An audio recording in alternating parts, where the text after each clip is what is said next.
Bismillahirrohmanirrohim. Assalamualaikum warahmatullahi wabarakatuh. Kita mulai dengan bagian pertama. Waktu Lailatul Qadar. Memburu waktu malam Al-Qadar. Kapan itu terjadi?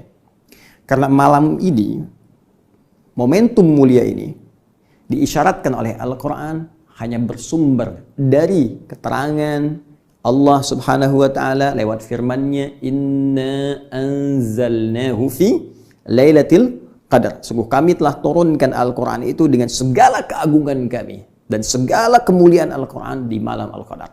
Karena sumbernya disampaikan oleh Allah, maka kita harus mencoba mencari keterangan yang bersumber dari firman Allah, yaitu Al-Quranul Karim.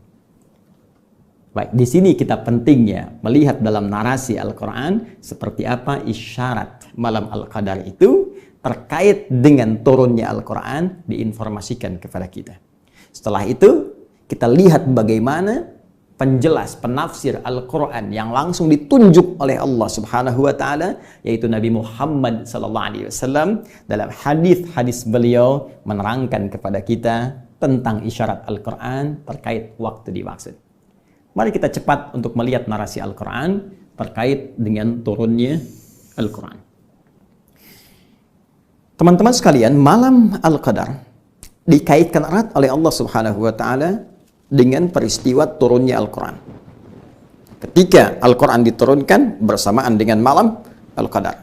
Sedangkan redaksi turunnya Al-Quran itu setidaknya diungkapkan oleh Al-Quran dengan dua diksi utama. Satu, menggunakan kata anzala, ini. Yang kedua, menggunakan kata nazzala, yang ini. Dalam rumus bahasa Arab secara cepat, jika kita menggunakan versi yang pertama, anzala, yunzilu, maka ini menunjukkan sebuah peristiwa yang berlangsung sekaligus, keseluruhan, tanpa ada tahapan. Sebaliknya, jika kita gunakan kalimat nazzala, yunazzilu, menggunakan tasydid, maka ini menunjuk proses yang bertahap, munajjaman, tadarrujan, ya. Baik, sebuah proses jika dikaitkan dengan turunnya Al-Quran, bila kita gunakan redaksi yang pertama, ini menunjuk Quran isyaratnya diturunkan secara sekaligus, secara langsung. Jika kita menunjuk pada redaksi yang kedua, nazzala, maka ini menunjuk turunnya Al-Quran secara bertahap, berproses. Dan ulama sepakat bahwa tahapan penurunan Al-Quran yang berlangsung secara berproses itu, itulah tahapan yang diturunkan kepada Nabi Muhammad SAW. Sejak mulai periode Iqra berlangsung di Gua Hira itu, ya, pada tanggal 21 Ramadan. Ya, Syekh Safiyur Rahman Al-Mubarakfuri, ya, dalam kitabnya Ar-Rahiqul Makhtum menghimpun dengan sangat indah keterangan ini. Kata beliau, proses terjadinya turun wahyu kepada Nabi Muhammad SAW secara bertahap diawali dalam usia beliau 40 tahun, ya, kemudian 6 bulan, kemudian 12 hari. Ini dalam perhitungan Hijriyah. Nah, ini menarik sekali karena nanti di hadis riwayat Muslim, ya, nomor hadis 2263 disebutkan bahwa Nabi SAW mengalami pendahuluan untuk proses penerimaan wahyu pertama melalui mimpi yang benar, ya, ar-ru'ya as-sadiqah, ar-ru'ya as-salihah, mimpi yang nyata, yang benar, yang dibimbing oleh Allah Subhanahu wa ta'ala. Bahkan itu berupa dari tanda kenabian. Ya, ar-ru'ya as-sadiqah juz'un min sittatin wa arba'ina juz'an minan nubuwah. Ya, di hadis Muslim nomor hadis 2263 disebutkan langsung oleh Nabi SAW, mimpi yang benar itu bagi para nabi adalah satu di antara 46 tanda kenabian. Ya, karena itu Nabi Yusuf kan pernah bermimpi, ya kan? Nabi Ibrahim bermimpi menyembelih putranya Ismail alaihissalam. Nabi Yusuf melihat, ya kan?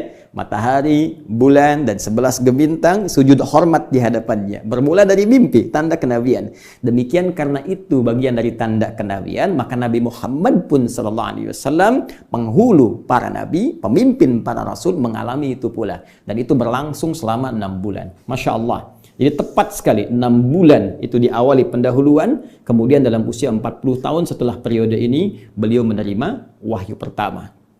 Dalam perhitungan kalender Masehi, usianya 39 tahun,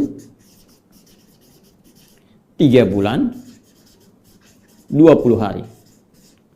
Jadi kalau ada referensi sejarah menyebutkan beliau menerima wahyu dalam usia 40 tahun, itu yang dimaksud pendekatan Hijriyah. Karena ini memang patokan dalam kalender Islam, dalam perhitungan dan penempatan peristiwa-peristiwa tertentu termasuk pelaksanaan ibadah. Apa hikmahnya menggunakan Hijriyah dalam pelaksanaan ibadah? Sehingga terasa kenikmatan dalam ibadah itu dan kemudahan dalam pelaksanaannya. Anda bayangkan kalau sedang puasa sekarang, menggunakan penanggalan kalender matahari, maka Allahu Akbar bisa dipastikan yang kena musim panas puasanya akan musim panas terus sepanjang tahun. Yang musim dingin akan dingin terus sepanjang tahun. Tapi ketika menggunakan Hijriyah, bukankah akan berputar? Sekarang mungkin ya, musim panas, sekarang mungkin musim panas, nanti musim dingin, nanti musim semi, nanti musim gugur, dan seterusnya. Tapi kita tidak bicara tentang itu. Kita akan fokus bahwa narasi yang menggunakan diksi nazzala dalam konteks penurunan Al-Quran itu diturunkan kepada Rasulullah SAW secara bertahap. Sejak mulai usia 40 tahun, 6 bulan 12 hari, kurang lebih selama 23 tahun. 13 tahun selama di Mekah itu, dan 10 tahun selama di Al-Madinah Al-Munawwarah. Redaksi ini kita temukan misal di Quran surah ketiga Ali Imran, di ayat yang ketiga. Ya, di halaman 50 di mushaf sebelah kiri baris pertama. Allah langsung mengatakan, Nazzala alaikal kitaba bilhaq. Nazzala alaikal kitaba bilhaq. Ya, Allah telah menurunkan kepada Muhammad sallallahu alaihi wasallam Al-Qur'an secara berproses, bertahap, dengan cara yang benar, ya kan? Dengan sumber yang nyata, dengan hukum-hukum yang benar. Baik, apa hikmah diturunkan secara bertahap itu kepada Nabi? Dijawab di Quran surah ke-25 Al-Furqan ayat 32. Ya, kadzalika linutsabbita bihi fuadak. Warattalnahu tartila. Demikian supaya kami memantapkan ayat yang diturunkan itu menghunjam pada jiwamu. Ya, bayangkan kalau diturunkan sekaligus. Kan nggak semua terasa. Ya, demikian Anda lah kalau saya sampaikan ceramah ini dalam tempo misalnya 10 jam tanpa henti. Berapa yang masuk ke jiwa kita? Tapi kalau saya sampaikan kultum, ya, walaupun kuliah terserah antum, bisa edisi pertama 15 menit, kedua 20 menit. Tapi karena parsial sifatnya, kan terasanya beda. Dapat ilmu hari ini, menghunjam ke hati, kita amalkan. Besok ilmu baru lagi, menghunjam ke jiwa, kita amalkan. Kan berproses itu lebih nyaman. Baik ya? Nah, jadi ini bagian pertama. Adapun narasi yang kedua, proses turunnya Al-Quran diungkapkan pula dengan menggunakan diksi anzala. Baik bentuk aktif anzala, ataupun pasif unzila. Dan ini yang paling menarik, yang terkait erat dengan proses turunnya Al-Quran yang dikaitkan dengan malam Al-Qadar. Karena redaksinya lebih banyak menggunakan yang ini. Turunan anzala, baik pasif ataupun aktif. Kita ambil contoh misalnya di Al-Baqarah, ayat bahkan tentang rangkaian puasa. Ya, surah kedua ayat 185 yang sering kita bacakan di setiap edisi Aku Suka. Syahrul Ramadan alladzi unzila, bukan nuzzila tapi unzila fihil Quran. Di bulan Ramadan yang diwajibkan kita puasa itu, itulah saat Al-Quran diturunkan. Baik, terkait dengan Al-Qadarnya, di surah ke-97 menggunakan anzala juga. Dikaitkan dengan Al-Quran. Inna anzalna. Anzala plus na, menunjuk keagungan. Ta'zimun nafsi. Ingat, bukan dalam konteks kami menunjuk Allah banyak. Awas, jangan salah di sini. Keliru bisa fatal. Ya, belajar dulu gramatikal bahasa Arab, baru kita mengerti. Jangan satu bahasa ditafsirkan lewat aturan bahasa lain. Nggak bisa kita memahami bahasa Arab, runtutan dengan gramatikalnya dipahami dengan bahasa Indonesia. Itu mustahil. Mesti masuk ke dalamnya, baru mengerti isinya. Baik. Nah, di sini ta'zimun nafsi sering saya katakan bahkan di edisi yang lalu menunjuk pada keagungan Allah. Ta'zimu sya'ni, keagungan kemuliaan peristiwa yang akan disampaikan, informasi yang akan diutarakan. Seakan Allah ingin menyampaikan bahwa demi keagunganku dan kedahsyatan informasi yang akan aku sampaikan, sungguh telah kami turunkan Al-Quran itu. Inna anzalna hu-nya kembali kepada Al-Quran. Ya, dhamir kata gantinya ke Al-Quran. Kami turunkan Al-Quran itu fi lailatul qadar. Nah, ini redaksi ini yang banyak digunakan terkait erat dengan turunnya Al-Quran dan korelasinya dengan malam Al-Qadar. Kita temukan juga di surah Ad-Dukhan tadi, ya, surah ke-44 di ayat ketiga juga. Ya Allah katakan, inna anzalnahu fi lailatin mubarakah inna kunna munzirin. Ya, Masya Allah, kami turunkan itu di malam penuh kemuliaan, yaitu malam Al-Qadar. Dan kami ingatkan pada kalian, inna kunna munzirin. Ya, kami memberi peringatan pada kalian semua, kami ingatkan. Ya, ada sesuatu yang penting sampai Allah mengingatkan kita semua tentang peran Al-Quran dalam kehidupan, tentang keistimewaan malam Al-Qadar. Baik, karena redaksi anzala menunjuk proses Quran turun sekaligus, maka apa yang dimaksud di sini? Disinilah pentingnya kita merujuk pendapat para ulama yang disebut oleh Nabi sebagai pewaris para nabi. Hadis riwayat Ibnu Majah nomor hadis 223, rawinya cari sahabat Abu Darda radhiyallahu taala anhu. Hadisnya cukup panjang, dimulai dengan man salaka tariqan yaltamisu fihi ilma sahala lahu tariqan ilal jannah sampai ke kalimat wa innal ulama'a warathatul anbiya. Dan sungguh para ulama itu pewarisnya para nabi.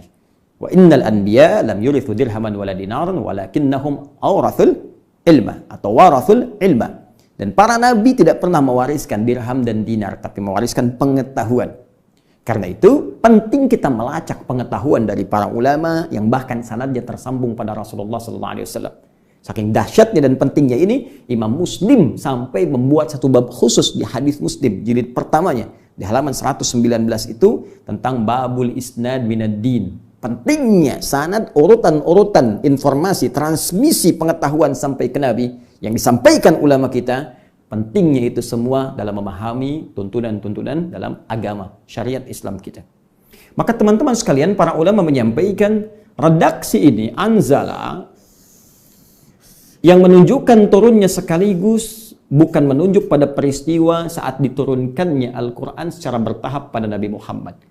Walaupun itu diketahui tanggal 21 Ramadan tadi yang saya utarakan, ya, 21 Ramadan di hari Senin. Ya, jadi ini turun hari Senin peristiwanya 21 Ramadan. Sedangkan yang ini yang dimaksudkan turunnya Al-Quran dari Lauh Mahfuz, tingkat tertinggi ke Baitul Izzah, sama'id dunya, ke langit dunia. Jadi belum turun ke bumi. Ya, jadi turun ke langit yang langsung langit itu berbatasan dengan dunia.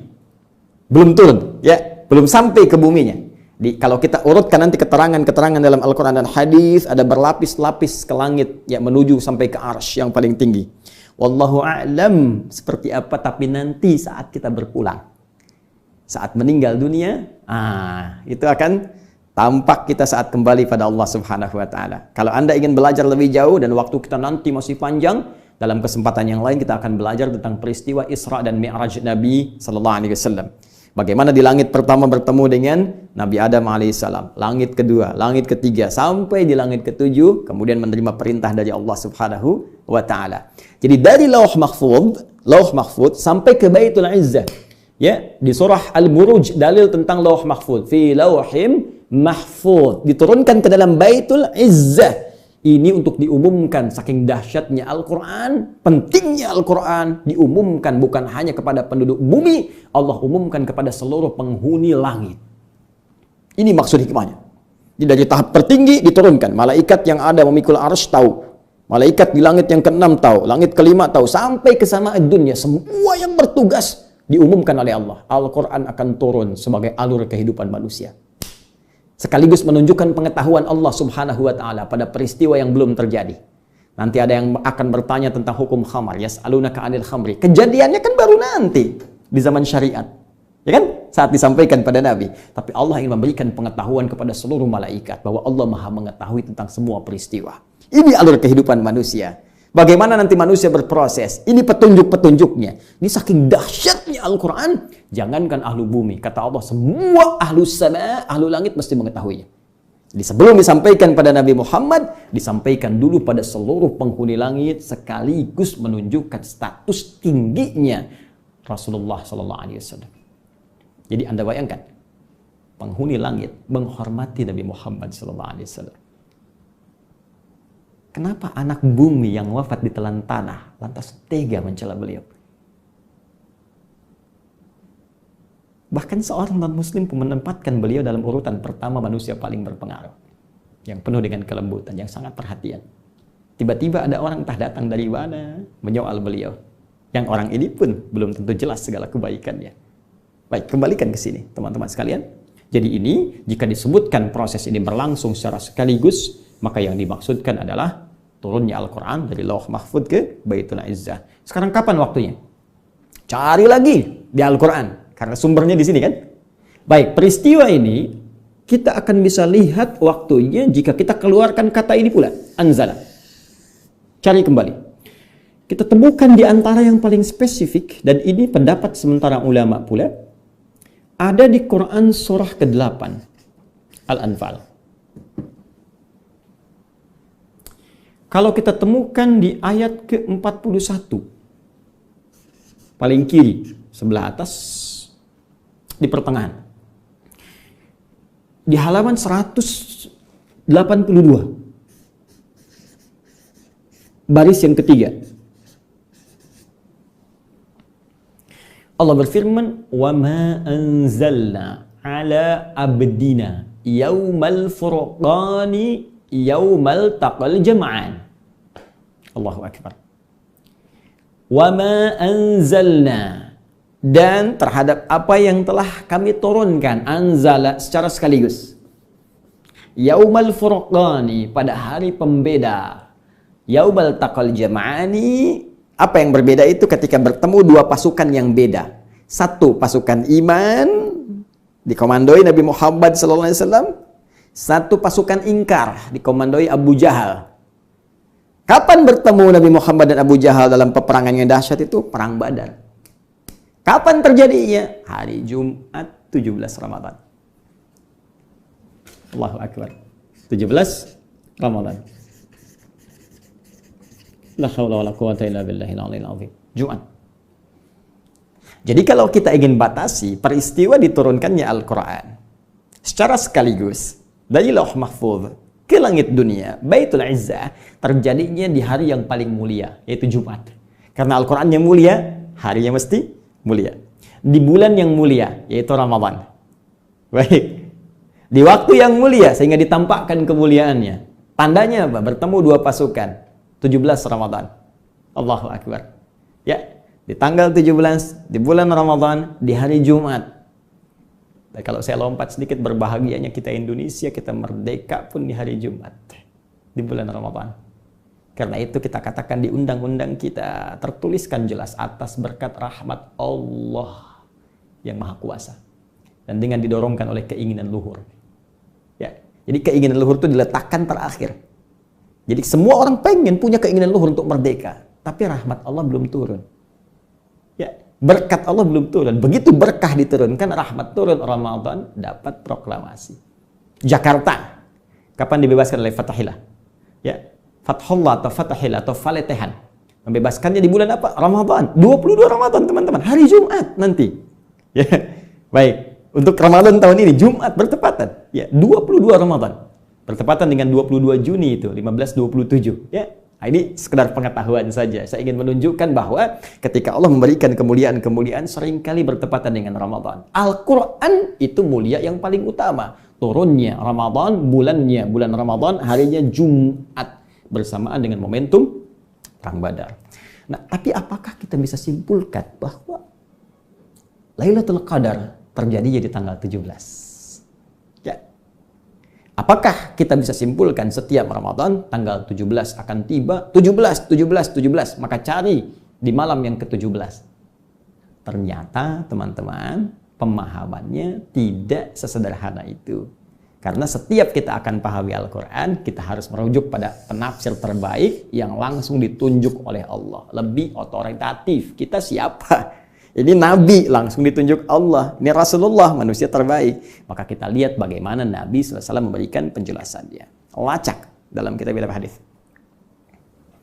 Di Al-Bukhari, nomor hadis 2020. Tersebut juga di hadis Muslim. Nomor hadis 1169. Dan ini saya sudah cek. Ya, cek langsung redaksi hadisnya, dilihat penomorannya, juga rawinya dari Sayyidah Aisyah radhiyallahu taala anha, ibunda kita semua, Ummul Mukminin. Ya, apa redaksi nabinya? Taharru Lailatul Qadri fil ashril awakhir, bima ma'na. Berburulah kalian. Oh, makanya kita bikin judul berburu, mengambil sunnah Nabi. Berburulah kalian malam Al-Qadar itu di 10 hari terakhir Ramadan. 10 hari terakhir. Ini 17 belum masuk nih. Ya. Nabi minta 10 terakhir. Ya, kalau malam kan berarti malam 21, 22, 23 sampai malam 30. Kalau jatuhnya 29 berarti malam 20 sampai malam 29. Nah, ini 17. Nah, ya gimana Ustadz? Ini kata Quran di syarat 17. Yang ini kata Nabi di 10 hari terakhir. Bahkan yang menarik, lihat lagi di sini teman-teman sekalian, di hadis Al-Bukhari, nomor hadis 2017. Kemudian juga riwayat dari Sayyidah Aisyah, cari di malam-malam ganjil. Ya, watri bahasa hadisnya. Cari di yang ganjil-ganjilnya. 21, 23, 25, 27, 29.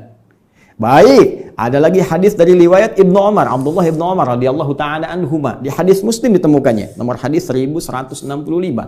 Spesifik cari di 7 terakhir yang ganjil. Ya, 7 terakhir yang ganjil berarti ya kalau kita mulai dari 23, ya 25, 27, 29.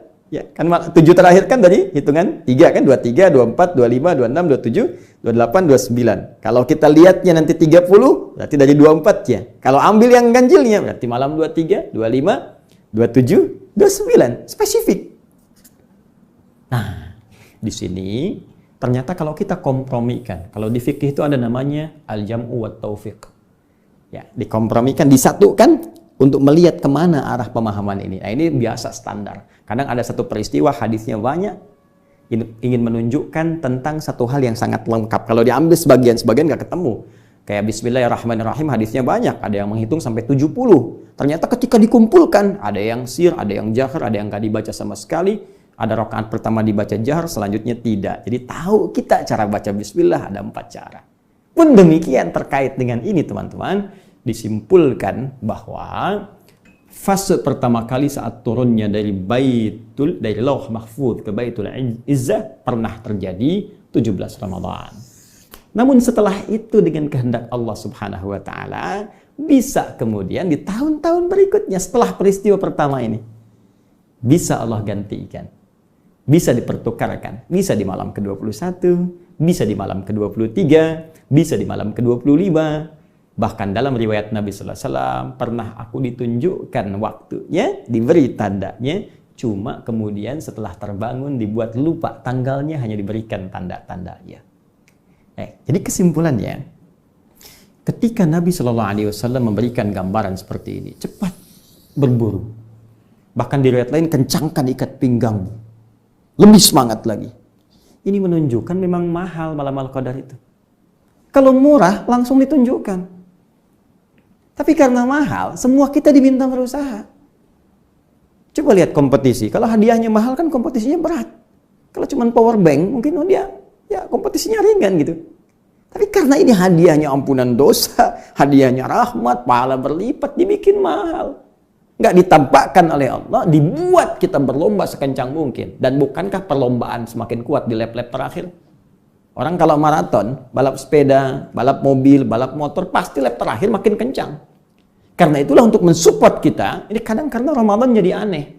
Kenapa jadi aneh? Awal-awal tuh orang makin kencang, penuh tempat ibadah, semangat. Kekinian, pertengahan, akhir. Jadi seperti ilmu. Al-ilmu nurun. Ilmunya berkurang, nurun. Sekarang terjemahan cahaya dulu jadi nurun, berkurang. Ya. Ini semangat nurun untuk dimotivasi itu kata Nabi. Coba cari di 10 terakhir. Membuat kita semangat lagi. Dan Nabi kalau sudah menyampaikan petunjuk Allah, wa may yantiqu 'anil hawa in huwa illa wahyun yuha. Kalau Nabi sudah memberikan isyarat, berarti langsung dari Allah infonya. Ditempatkan di akhir supaya kita lebih semangat lagi. Intinya kalau mau dapat, gampang. Ikuti isyarat Nabi secara lebih kuat di 10 hari terakhir nanti. Mulai besok atau mungkin lusa bagi sebagian tempat, kita masuk ini paling gampangnya gini. Paling gampang, setiap malamnya bangun. Kalau nggak mau ketinggalan. Itu aja. Itu paling cepat. Berburu paling cepat malam Al-Qadar, menyontoh Nabi. Apa yang dikerjakan Nabi? Setiap malamnya dihidupkan. Malamnya dihidupkan. Itu paling gampang. Kapan waktunya? Dari mulai ba'da Isya sampai menjelang fajar. Seperti yang pernah saya uraikan dalam kesempatan sebelumnya. Ya, salamun kuncinya, clue-nya lihat. Hiya, malam Al-Qadar itu hatta matla'il fajar, terbentang dari malam sampai menjelang fajar.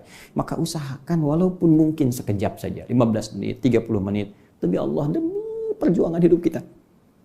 Sayang, cuman sekali. Dan belum tentu ketemu lagi. Bangun. Walaupun cuma 15 menit, pasang alarm. Silahkan. Ada yang jam 2, ada yang jam 3, ada yang mulai dari ba'da Isya setelah tarawih.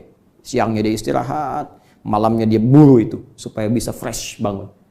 Ada yang mungkin masih bekerja, ya WFH di rumah, siang masih beraktivitas, malam sebagian malamnya bangun. Kalau nggak bisa diambil semua, jangan tinggalkan keseluruhannya. Ambil sebagian malamnya, itu nasihat saya. Semoga informasi tadi bermanfaat bagi kita semua. Jangan lupa untuk like, komen, dan subscribe. Wassalamualaikum warahmatullahi wabarakatuh.